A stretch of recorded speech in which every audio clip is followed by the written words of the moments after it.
Olá, me chamo Paloma, sou recepcionista, eu também estou na TV Relacionamento.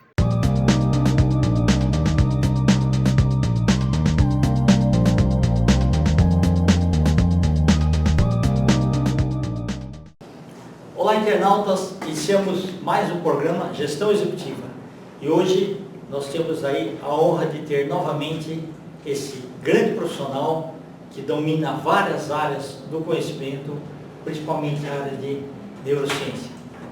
Cid Carvalho, gratidão, muito bom de rever você. Obrigado, viu? Perfeito. E para você que nos acompanha aí em casa, seja muito bem-vindo, que hoje o papo é sobre saúde mental. Hein? Perfeito.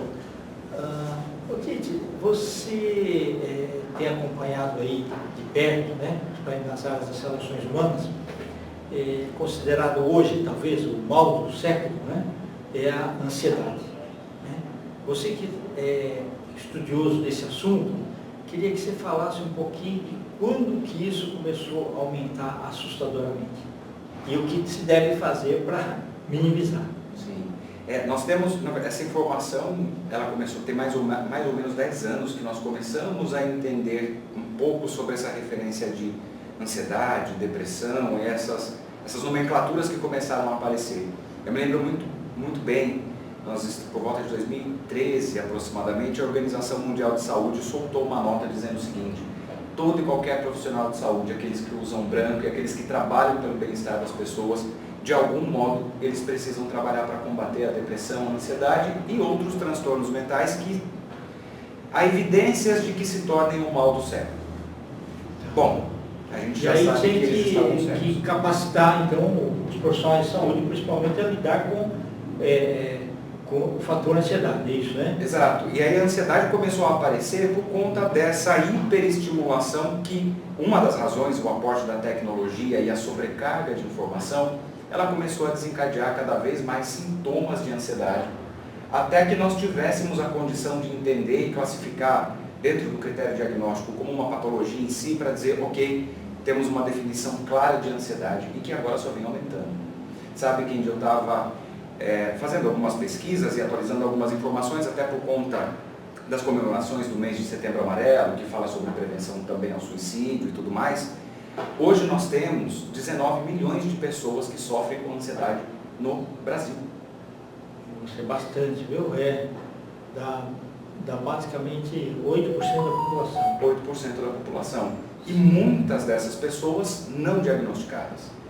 Porque a ansiedade tem uma característica muito particular, ela se confunde, principalmente para quem vive nos grandes centros, com o dia foi mais agitado, não deu tempo de almoçar, eu tenho inúmeras coisas para fazer, a minha agenda eu não consegui cumprir. Só que no momento em que ela começa a apresentar sintomas físicos e a desorganização no dia a dia, principalmente no universo do sentir, é hora de levantar a mão e pedir ajuda. Ok. Mas assim, no frigir dos ovos, tem um pouquinho de ansiedade bom, não é? Sim. E que faz mover as pessoas, né? Ela não só é positiva, como ela é inclusive funcional. Existe uma classificação, vamos entender como se fosse o primeiro estágio da ansiedade, que a gente chama de ansiedade situacional. Por exemplo, numa situação de emergência ou diante de uma ameaça, o nosso sistema nervoso central libera adrenalina, coloca todo o organismo preparado para reagir de maneira imediata a uma situação de ameaça. Você é reptiliano, né? Exato. E é funcional para a nossa sobrevivência e garantir que nós tenhamos o cuidado necessário em situações diferentes ou inesperadas. Entretanto, hoje com o aporte de tecnologia, de hiperestimulação, do excesso e sobrecarga de informação, o que era um movimento no primeiro estágio saudável, e ele ainda permanece sendo, é importante registrar isso. Mas a evolução dessa sintomatologia tem nos levado a uma condição que nos coloca fora do lugar natural. Então deixa de ser, por exemplo, aquele estímulo que a pessoa sentia, é meu aniversário, o que eu vou ganhar de presente e tal, aquelas coisas, mas ele acaba somatizando uma série de coisas que dá um alerta vermelho. Veja, por exemplo, antes nós tínhamos uma condição de ansiedade por uma situação em que eu me via numa situação de ameaça. Nosso mecanismo natural, uma emoção prevista e desejada, inclusive, nesse contexto. Hoje, eu começo a desenvolver sintomas de ansiedade como taquicardia, sudorese, agitação, Quando aquele meu amigo, quando aquela minha amiga não me respondeu no Instagram ou não respondeu a mensagem do WhatsApp. Porque nós somos compostos por expectativas. Então, com o aporte, por exemplo, da tecnologia, vamos pegar um exercício que eu tenho certeza que em casa você vive diariamente. Eu mando para você uma informação por um aplicativo de comunicação, um WhatsApp, como nós usamos, por exemplo. Só que eu dependo da sua confirmação para uma determinada ação que envolve a minha agenda. E por alguma razão, você leva 5 horas para me responder. Ok. Hoje nós temos um grupo de pessoas que assumem inclusive movimentos repetitivos de abrir o celular, abre o aplicativo, fecha o aplicativo, abre o aplicativo, fecha o aplicativo, como se uma mágica fosse acontecer. E não necessariamente vai, porque eu dependo do seu tempo e não do meu. E eu começo a partir disso a produzir sintomas de ansiedade. Uma agitação desnecessária, taquicardia, sudorese, a inquietação que começa a se desdobrar em outros aspectos da nossa vida. Porque se isso acontece, por exemplo, uma outra situação para a gente complementar essa história, se isso acontece num ambiente de trabalho, e eu tenho inúmeros estímulos dos meus colegas de trabalho, do meu líder, dos meus liderados, me cobrando por uma determinada situação, mas eu tenho pendente uma resposta que você não me deu, eu muitas vezes transfiro esse sintoma e começo a descarregar isso no trabalho. Por isso que a ansiedade generalizada, por exemplo, que hoje é definida como uma patologia, ela ganhou tanta força. Nós estamos num movimento contínuo e ininterrupto, principalmente nos grandes centros, em que a gente vai deslocando a nossa ansiedade, todos os sintomas, na tentativa de conseguir uma gratificação. Agora, me permita fazer uma pergunta. O que acontece quando eu me acelero, fico cada vez mais ansioso, não percebo isso? Como é que eu faço para me acalmar sem a consciência de que eu estou ansioso? Principalmente se você estiver dirigindo um trânsito aí que não anda. Muitas vezes eu desconto num trânsito que não anda, assumo um comportamento mais agressivo. Ou é até com a família também, né? Até com a família, ou é aquele momento em que eu vou dizer, eu vou compensar isso com um doce, eu preciso de um doce para me acalmar. Ou uma bebida. Ou uma bebida. Só que a ansiedade traz um outro reflexo, que é um potencial desenvolvimento da dependência química como forma de refúgio para combater um sintoma que uma pessoa não reconhece. Ele pode levar à fuga, então. A dependência vem, ou o mecanismo de compensação, ele pode aparecer como um mecanismo de fuga. Falando em ansiedade, isso foi veiculado na mídia nos últimos tempos e todos nós tivemos acesso. O cantor Wesley Safadão fez um comunicado no término de um show dizendo que ele faria uma pausa por tempo indeterminado na carreira para o tratamento de uma crise de ansiedade. Que coisa. E a impressão que você tem é assim, é uma pessoa de sucesso, que ganha dinheiro, que em todo lugar que vai ter uma legião de fãs. É esquisito assim, para a grande massa da população, pensar por que teria ansiedade, né? E é exatamente o que Mas é alguma coisa mais mal resolvida também, né? Exatamente. É que quando a gente fala em psicanálise, né, a perspectiva da ansiedade na psicanálise, eu tenho 2 universos diferentes. Um chamado inconsciente, em que mora meu desejo, a minha censura e todas aquelas emoções mais primitivas que eu carrego. E eu tenho a consciência, que acomoda o nosso ego, que é o que faz com que nós tenhamos um comportamento normalizado e socialmente aceito. Perfeito. O cantor bem-sucedido, bonito, com uma família formada, com uma equipe incrível trabalhando, ele mora na consciência.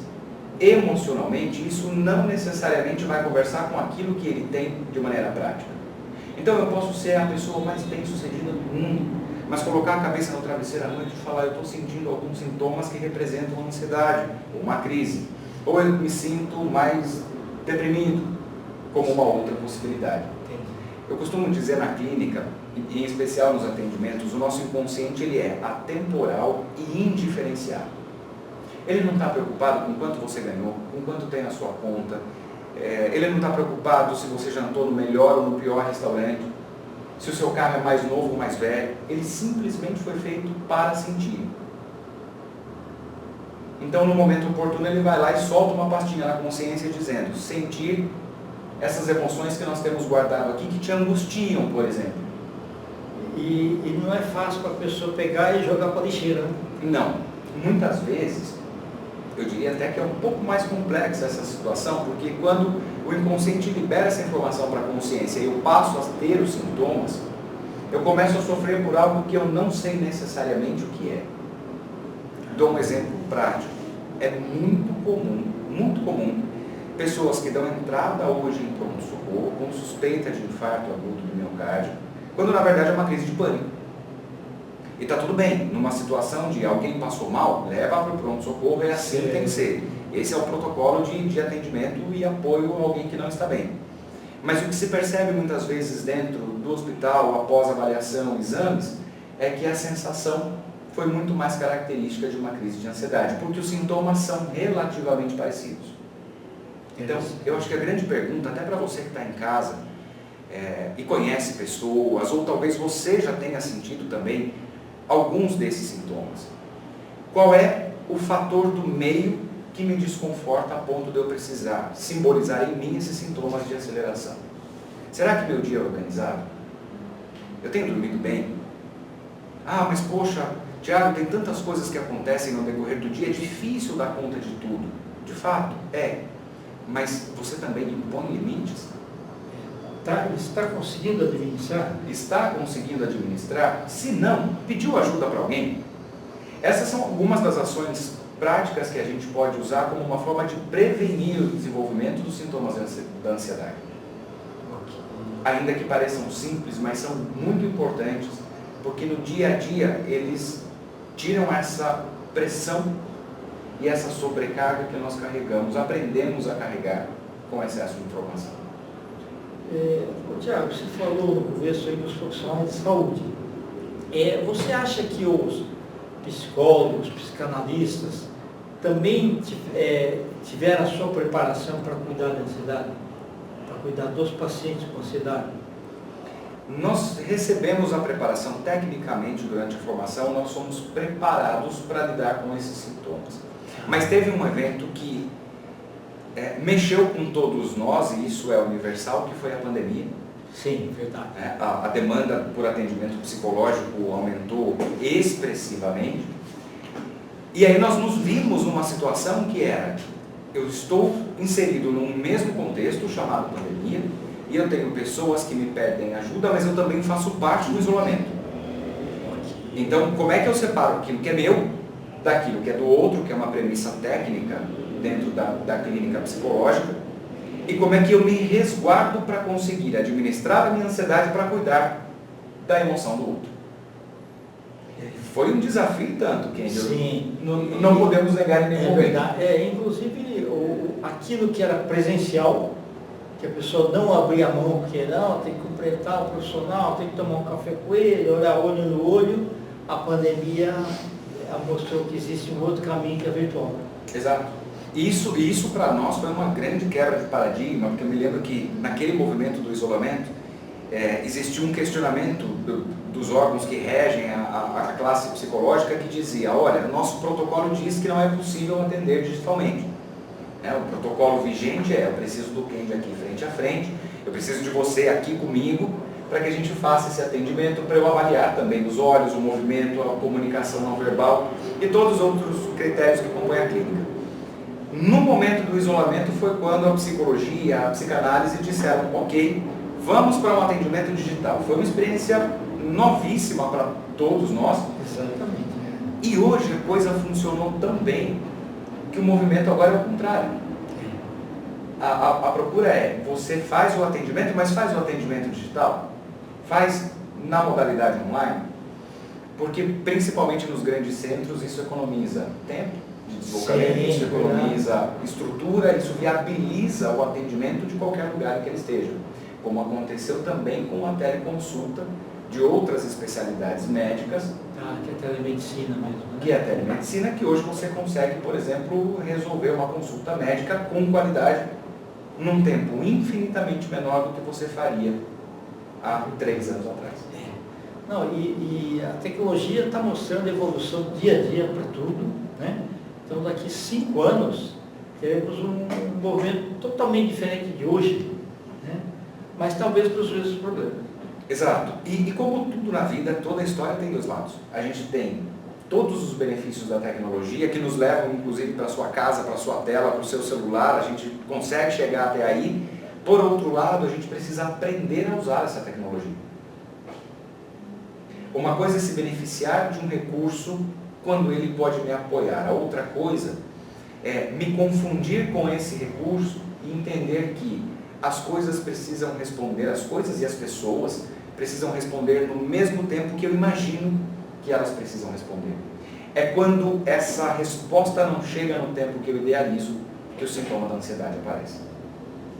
É verdade. Olha, você me fez lembrar assim, eu lembro quando era garoto, a gente escrevia cartas.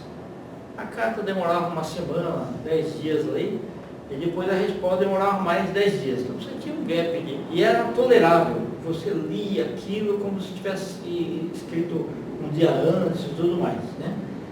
Depois com os e-mails, a pessoa começou já a achar que a resposta seria muito mais rápida e tudo mais. Agora, com o WhatsApp, o nível de tolerância das pessoas está caindo cada vez mais. Fala, você já me escreveu? Ah, cadê? Estou lendo aqui, não tem. Não respondeu ainda por quê? Não respondeu ainda por quê, exatamente. Eu já vivi situações em que eu recebo, às vezes, quando eu não consigo responder por conta dos atendimentos, dos compromissos. Poxa, mas você estava fazendo o quê? Mas eu preciso explicar o que é que eu estava fazendo porque eu não respondi. E parece que você só tem aquele cliente. Só tem aquele cliente, ou só tem aquele contato, ou só tem aquela pessoa. Então, essa aceleração tem sido percebida, inclusive na clínica. Ô Tiago, e se você fosse tentar classificar, são pessoas adolescentes, sei lá, até os 30, 40 anos, ou terceira idade, a maior quantidade? A maior quantidade de pessoas ansiosas que nós temos hoje, e esse é um dado que vem de alguns estudos da Organização Mundial de Saúde, ela está numa população mais jovem que vai de aproximadamente 15 a 29 anos. É a geração muito jovem mesmo. Né? Muito jovem. E o que nós temos percebido na clínica, por exemplo, é a população jovem tem habitualmente se comportado de maneira muito mais acelerada do que as pessoas mais experientes. Talvez porque nós vivemos um pedaço ainda dessa carta, do e-mail, de uma velocidade na tecnologia que não vinha com tanta eficiência como nós temos hoje. Só que o que vem por aí vai fomentar ainda mais alguns mecanismos psicológicos, porque está chegando aí a inteligência artificial. Exato. Você acha que, de alguma forma, os fake news também têm atrapalhado as pessoas e aumentado a ansiedade delas? Tem sim. Até porque, pela velocidade da entrega, e hoje é muito fácil produzir uma notícia ou uma informação, sim, e ainda que ela não seja real. E o pessoal não está acostumado a checar a fonte. Exato. Então, eu não checo a fonte, eu recebo a informação numa velocidade muito rápida. O cérebro interpreta como verdade? Ele interpreta como verdade mais do que isso. O nosso inconsciente, para todo estímulo que ele recebe, invariavelmente ele precisa colocar um rótulo de uma emoção. Por trás de cada ação existe sempre uma intenção. E essa intenção é emocional. Ou seja, para todos os estímulos que nós recebemos de algum modo, eu sempre carrego uma emoção a esse evento associado. Por isso que por muitas vezes eu acabo desenvolvendo algumas percepções que não são funcionais e quase que sem perceber, porque o inconsciente também é silencioso, ele vai apresentando pequenos sintomas, apresenta o segundo, apresenta o terceiro, e aí quando eu me vejo, eu tenho um quadro de ansiedade instalado. Ô, Tite, nós estamos nos instantes finais, eu queria que você deixasse os seus contatos e também eu queria que você deixasse uma recomendação para as pessoas, os internautas que estão nos assistindo, de como eles se policiarem para que o grau de ansiedade não prejudique a vida deles. Perfeito. Então, para você que está acompanhando a gente aí em casa ou na sua tela, fica ligado nessas dicas que são muito importantes para prevenir a sua ansiedade. Garanta organização e planejamento no seu dia a dia, por mais simples que pareça. É fundamental para garantir uma rotina organizada. Durma bem, alimente-se bem. Uma parte da resposta química da nossa condição emocional, ela é processada via alimentação. Converse sempre sobre as coisas que você sente e, na dúvida, busque apoio profissional. Vou deixar os meus contatos para quem quiser mandar mensagem também pelo Instagram. Olha, eu tenho uma dúvida sobre ansiedade, queria mais uma dica. Fica à vontade, pode enviar no Instagram, @tiagocarvalho.tc. Tiago sem H, @tiagocarvalho.tc. No YouTube também você encontra tiagocarvalho.br, alguns materiais, algumas dicas, algumas informações bacanas para te ajudar nesse processo de prevenção da ansiedade.